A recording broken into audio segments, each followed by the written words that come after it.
আচ্ছা, অনেকে জন্ম নিবন্ধন নতুন করে বানাতে গেলে মনে প্রশ্ন থাকে যে বাচ্চাদের ক্ষেত্রে কি অনলাইন জন্ম নিবন্ধন নতুনভাবে করতে গেলে কি বাবা মায়ের একটা অনলাইন জন্ম নিবন্ধন থাকা লাগে নাকি? তাহলে আমি বলবো অবশ্যই হ্যাঁ, থাকা লাগে।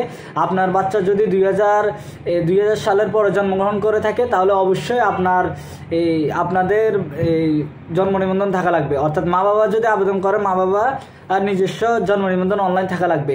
আর যদি বাচ্চাদের বয়স আপনার জন্মসাল যদি 2000 সালের আগে হয় তাহলে ওই ক্ষেত্রে মা বাবার অনলাইন জন্ম নিবন্ধন যদি নাও থাকে তাহলে বাচ্চার জন্ম নিবন্ধনের জন্য আবেদন করতে পারবে।